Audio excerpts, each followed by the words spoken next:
Bismillahirrahmanirrahim. Assalamualaikum warahmatullahi wabarakatuh.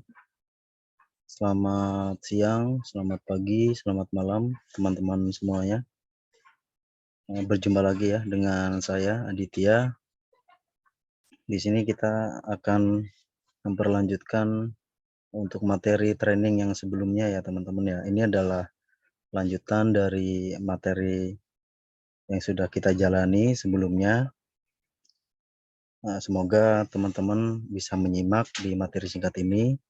Dan jangan lupa jaga kesehatan ya teman-teman. Semoga puasanya lancar dan semoga rezekinya juga lancar ya teman-teman ya.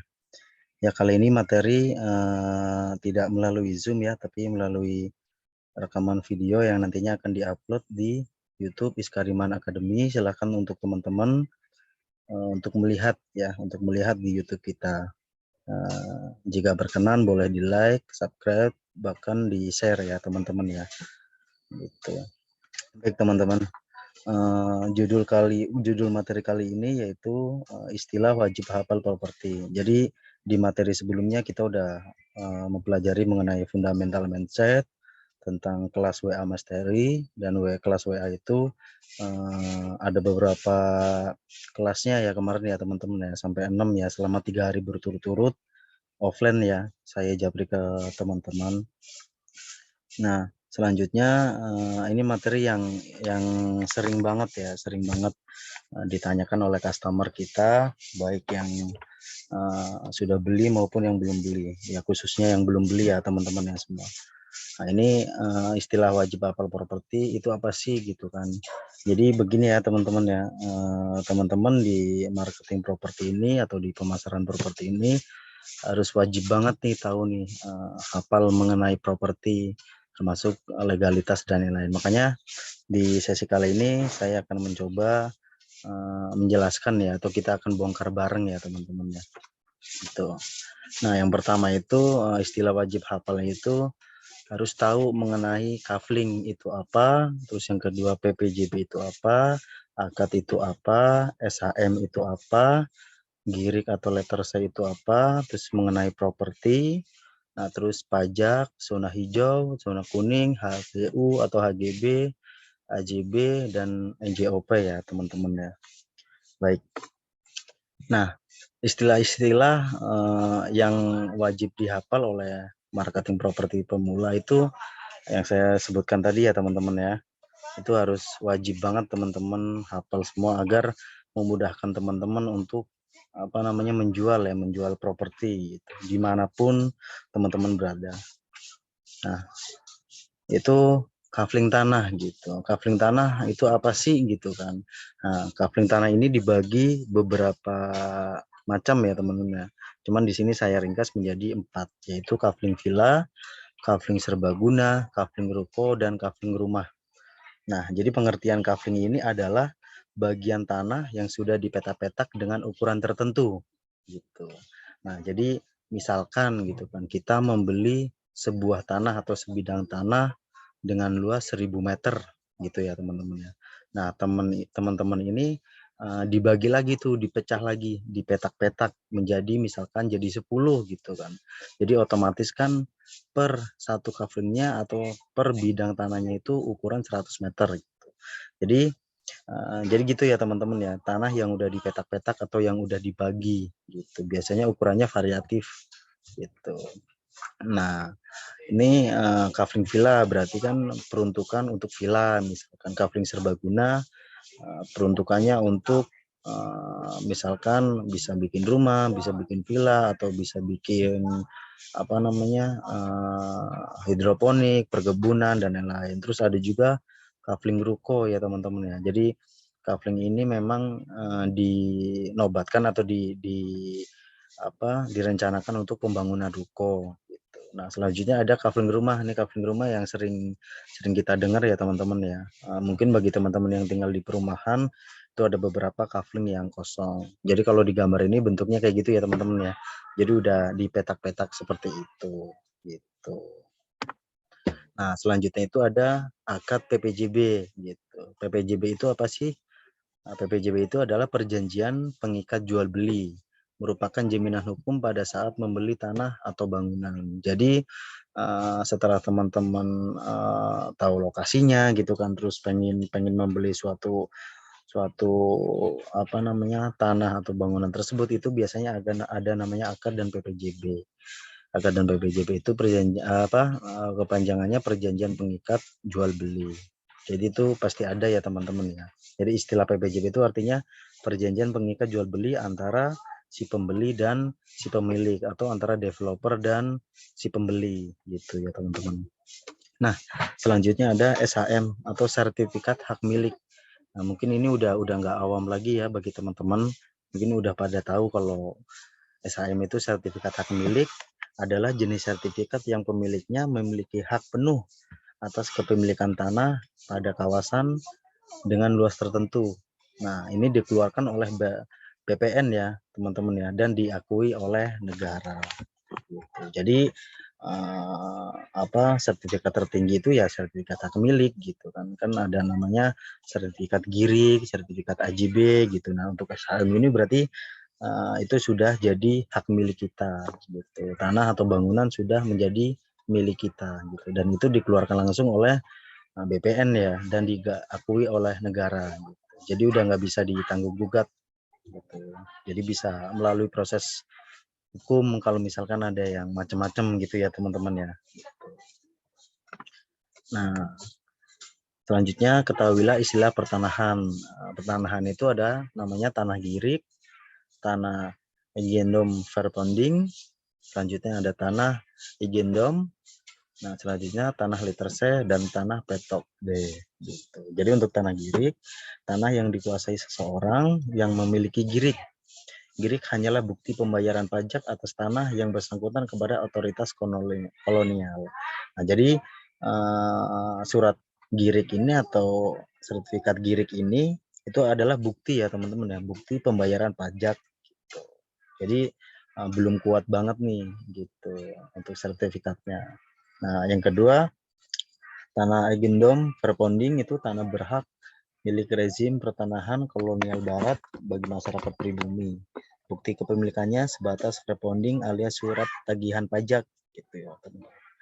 Nah, selanjutnya ada tanah petok D, yaitu tanah di atas surat petok D yang merupakan surat kepemilikan tanah sebelum Undang-Undang Pokok Agraria. Ini sebelum Undang-Undang Pokok Agraria ya teman-teman ya. Misalnya ada tanah Eigendom, yaitu tanah yang memiliki status hak milik pada rezim aturan pertanahan kolonial. Gitu. Nah, selanjutnya ada tanah letter C.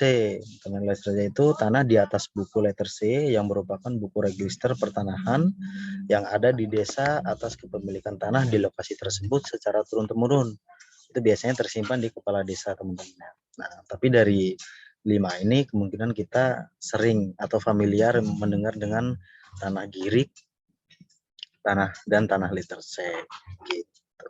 Jadi teman-teman harus tahu juga gitu istilah-istilah pertanahan tuh apa gitu. Namanya apa, terus kegunaannya apa, artinya apa gitu. Jadi teman-teman harus tahu juga ya teman-teman ya. Nah, selanjutnya di sini ada sampel. Nah, sampel letter C itu seperti itu. Nah, sampel girik itu seperti yang di tengah ya teman-teman ya, yang paling sebelah kanan sampel sertifikat. Nah, teman-teman udah familiar ya dengan sertifikat ini. Jadi ini beberapa sampel-sampel. Nah, selanjutnya ada zonasi lahan. Nah, zonasi lahan itu biasanya itu terbagi menjadi 4 ya teman-teman ya. Ini kalau yang ini itu data di DKI Jakarta teman-teman. Nah, ini zonasi lahan di daerah Jakarta gitu. Saya ambil contoh di daerah Jakarta. Nah, di sini ada zona kuning. Apa sih zona kuning? Zona kuning itu kawasan khusus untuk perumahan gitu. Jadi zona kuning itu yang paling aman ya teman-teman ya. Paling aman untuk diperjualbelikan karena itu bisa dibangun ya di situ ya teman-teman ya. Dibangun rumah, dibangun ruko dan lain. Intinya maksudnya ke kawasan zona kuning gitu. Nah, ini kalau di gambar itu ada di sebelah kanan ya teman-teman ya. Depan kanan ya. Rata-rata di situ ya teman-teman. Nah, selanjutnya itu ada zona hijau. Nah, zona hijau ini apa sih gitu, diperuntukkan untuk pertanian dan tidak bisa dikonversi menjadi pekarangan atau pemukiman. Jadi teman-teman kalau punya atau beli di zona hijau ini itu nggak bisa dibangun ya teman-teman ya. Itu biasanya buat pertanian atau perkebunan dan lain-lain. Itu nggak bisa buat pemukiman atau dibangun. Kalaupun nanti dibangun nanti ada kemungkinan kena kasus ya teman-teman ya. Gitu. Nah, selanjutnya ada zona merah. Nah, zona merah ini adalah kawasan khusus pemerintahan. Nah, kalau kita lihat di sini, ini cukup agak terlalu banyak juga yang merah ya. Jadi kawasan khusus pemerintahan itu nggak bisa diperjualbelikan. Itu yang ngisi di situ biasanya pemerintahan gitu teman-teman. Nah, selanjutnya ada zona ungu nih, yang warna ungu ya di peta ya teman-teman ya. Itu buat lahan komersil untuk bisnis ruko dan hotel. Jadi kita udah tahu nih zonasi lahan tuh ada berapa macam gitu dan peruntukannya itu untuk apa aja gitu teman-teman ya. Nah, selanjutnya itu ada hak guna usaha atau HGU. Apa sih HGU itu? HGU itu adalah hak untuk mengusahakan tanah yang dikuasai langsung oleh negara dalam jangka waktu tertentu yang digunakan untuk usaha pertanian, perikanan, atau peternakan.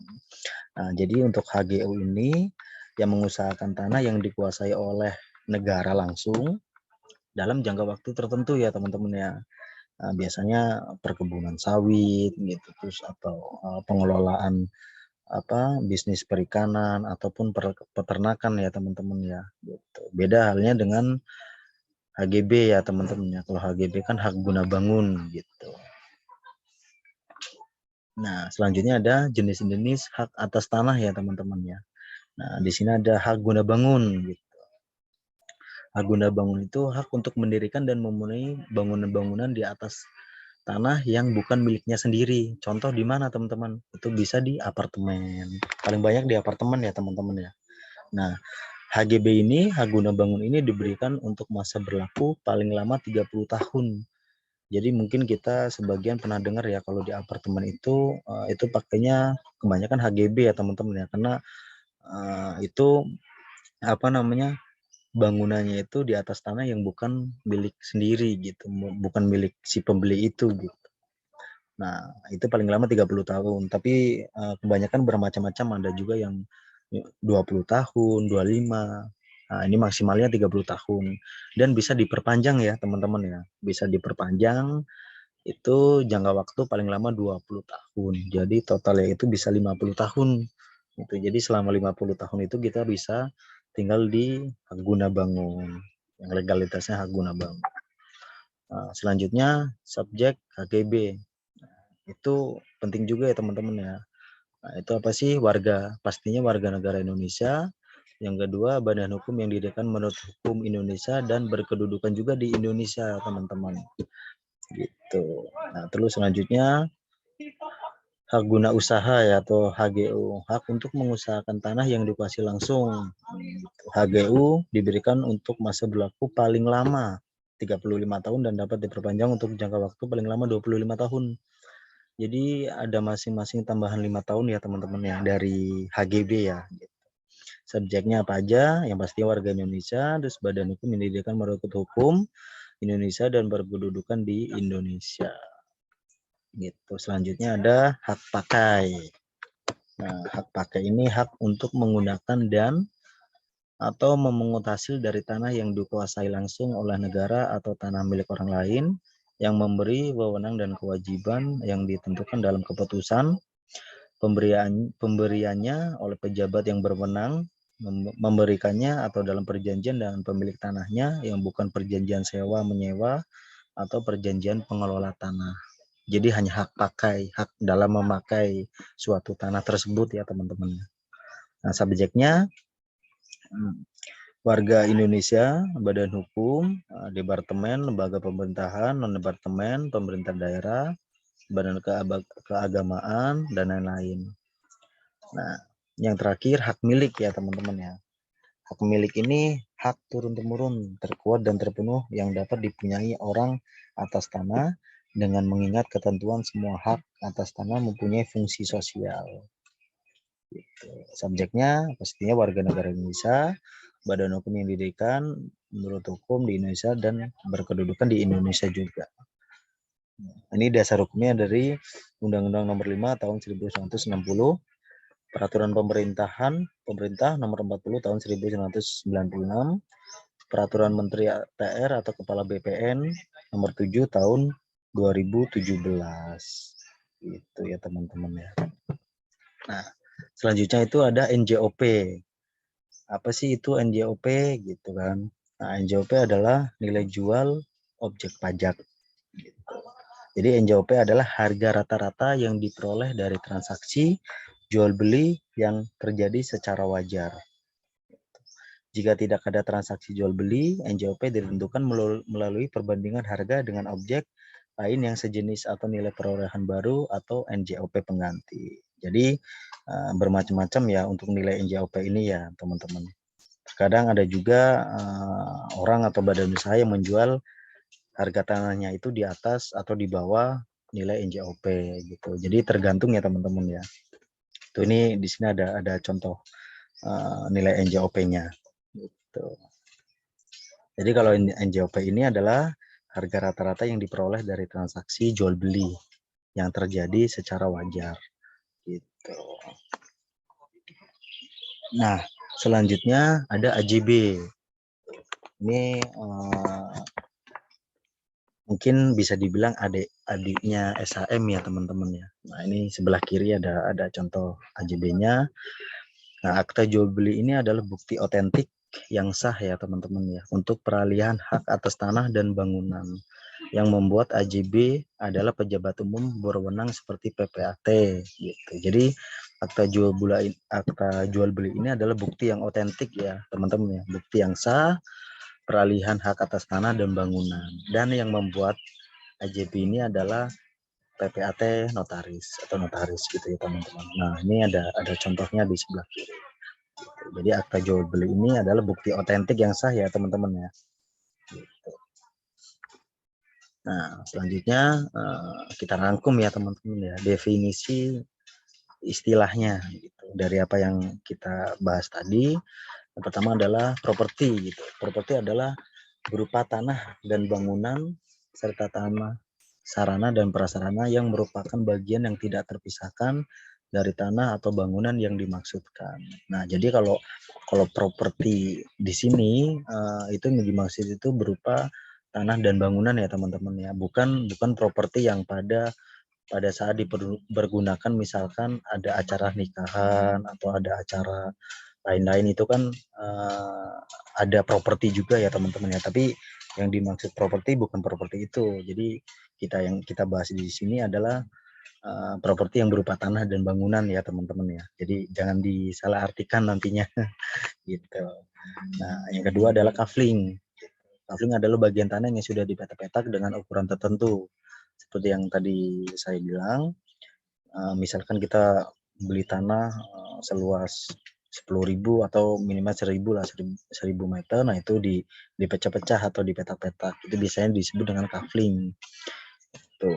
Nah kaflingnya ada kafling Ciabangun, kafling villa, kafling Serbaguna, dan kafling ruko gitu ya teman-teman ya. Nah selanjutnya itu ada PPJB. PPJB itu perjanjian pengikat jual beli yang merupakan jaminan hukum pada saat membeli tanah atau bangunan. Ini biasanya PPJB ini dilakukan oleh si pemilik kepada pembeli atau developer kepada customer untuk melanjutkan selanjutnya ke proses legalitas selanjutnya seperti itu. Nah, selanjutnya ada AJB. Akta jual beli adalah bukti yang otentik, yang sah untuk peralihan hak atas tanah dan bangunan. Yang membuat AJB adalah pejabat umum berwenang seperti notaris dan PPAT. Gitu. Jadi kalau AJB ini udah bukti otentik yang sah ya teman-teman ya. Gitu. Nah selanjutnya SHM, sertifikat hak milik.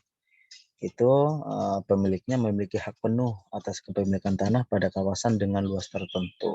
Jadi kalau kita misalkan udah punya sertifikat hak milik, jadi kita itu udah haknya itu udah memiliki hak penuh di situ ya teman-teman ya, gitu, dengan luasan tertentu gitu, sesuai yang ada di sertifikat kita luasnya berapa gitu. Jadi itu udah resmi milik kita dan itu udah diresmikan oleh BPN ya teman-teman ya, dan diakui juga oleh negara gitu.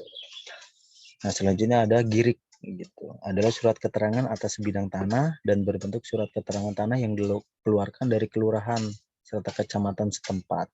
Jadi untuk tanah GIRIK ini, surat GIRIK ini yaitu hanya dikeluarkan di kelurahan dan kecamatan setempat aja ya teman-teman ya, belum diverifikasi oleh BPN dan belum diakui oleh negara gitu. Selanjutnya ada letter C sendiri adalah buku register pertanahan yang ada di desa atau di kampung atas kepemilikan tanah di lokasi tersebut secara turun-temurun gitu. Jadi biasanya letter C itu banyak di wilayah adat ya teman-teman. Jadi turun-temurun gitu kepemilikannya. Nah, selanjutnya ada zona kuning, kawasan khusus untuk perumahan, untuk bangunan perumahan, untuk bangun rumah dan lain-lain. Gitu.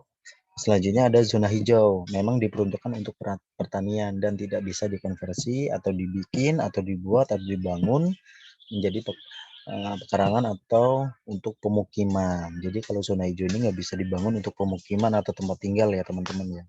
Gitu. Kalaupun nanti dibangun jadi tempat tinggal itu bisa kena kasus ya teman-teman ya, bisa dipidanakan ya.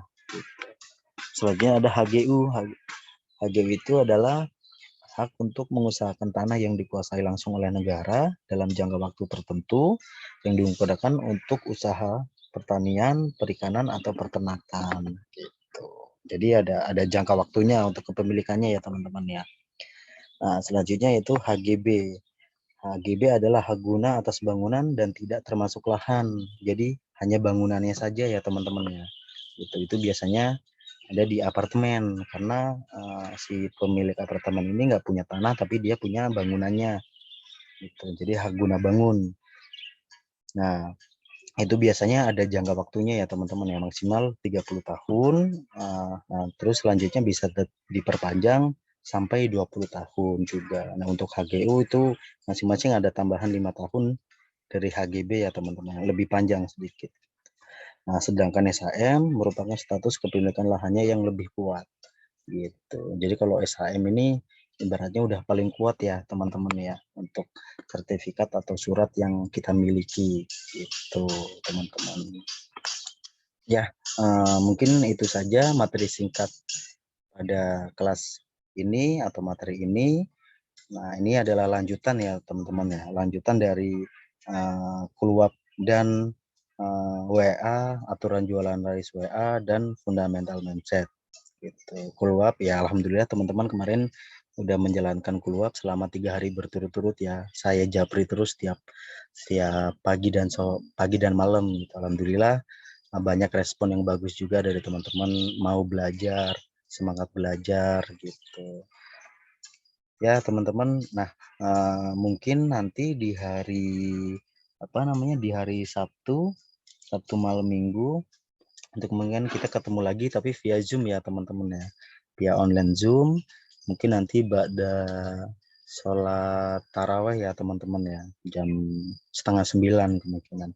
Itu nanti kita akan mempelajari jurus mendapatkan customer yang gratisan tuh seperti apa. Jadi ini materinya bagus banget nih teman-teman ya. Setelah teman-teman kemarin masuk materi fundamental method, terus aturan jualan laris di WA, terus udah saya kirimkan juga mengenai KULWAP atau kuliah WhatsApp. Nah, itu tolong dipelajari ya teman-teman ya. Nah, terus di sesi ini kita juga udah tahu istilah properti itu apa aja, itu yang wajib teman-teman hafal gitu ya. Terus di materi selanjutnya nanti, materi training marketing nanti, itu gimana kita tinggal dapetin customer secara gratisan. Itu bisa melalui grup Facebook atau marketplace Facebook. Nah, nanti kita bongkar bareng-bareng ya teman-teman ya. Yang penting materi-materi yang sebelumnya tolong dipelajari. Nah, terus tolong juga ikuti materi selanjutnya. Jadi nanti ada beberapa materi ya teman-teman ya, sampai ke iklan berbayar juga nanti kita bahas ya di situ ya teman-teman ya. Baik teman-teman, mungkin itu saja untuk materi hari ini. Selanjutnya tinggal diikuti aja ya materinya teman-teman.